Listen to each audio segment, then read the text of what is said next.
Nongeye kubifuriza kugubwa neza aho muri hose, abantu bari mu kazi, bari mu mirimo, abantu bari mu mago yabo, mbifurije amahoro y'Imana.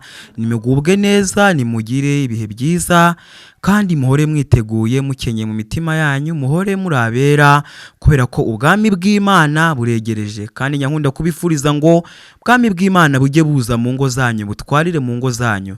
Nyankunda gutanga urugero nkavuga ngo kera tukiri batoya najyaga mbona papa aje mu rugo, abana tujagaraye mu nzu turi mu bintu byinshi, akajagare akavuye iki, yagera ku gipangu rero twese tugakomana bati papa araje.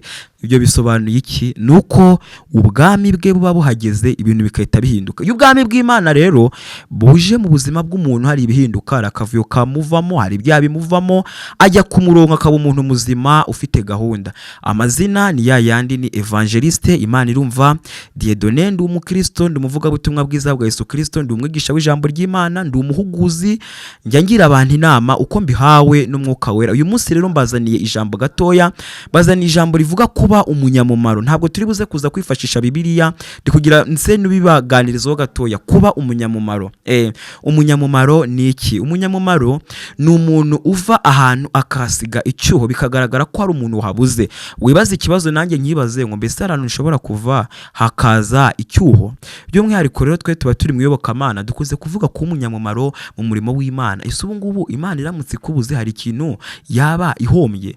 Buriya no mu materaniro nk'abantu bari mu masengesho, wari uzi ko hari umuntu yinjira mu masengesho bitewe n'umumaro afite, abademoni bakavuga uti noneho turapfuye turashize, abademoni bakibwiriza bakagenda bitewe n'ukuntu bamuzi. Kandi n'umuntu ushobora kwinjira mu masengesho, abademoni bakavuga uti uriya se yadutwara cyura ntabwo yadushobora. No kuvuga ngo rero umuntu w'umunyamumaro ni umuntu uva ahantu akahasiga icyuho. Ndabahereza ubuhamya gatoya. Hari umuntu twabanye ahantu, noneho igihe kiragira biza kuba ngombwa ko dutandukanywa nawe ku mpamvu z'akazi.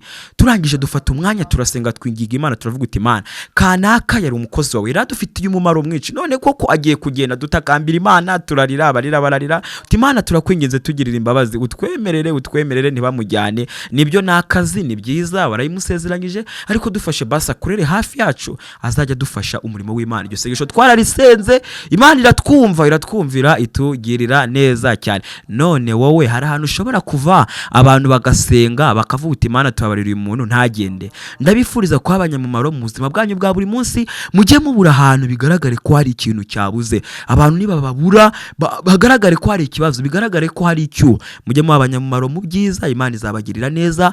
Mu buzima busanzwe bwo mu isi, Imana izagenda ikora imirimo n'ibitangaza. Murakoze, ndabashimiye mu izina rya Yesu. Amen.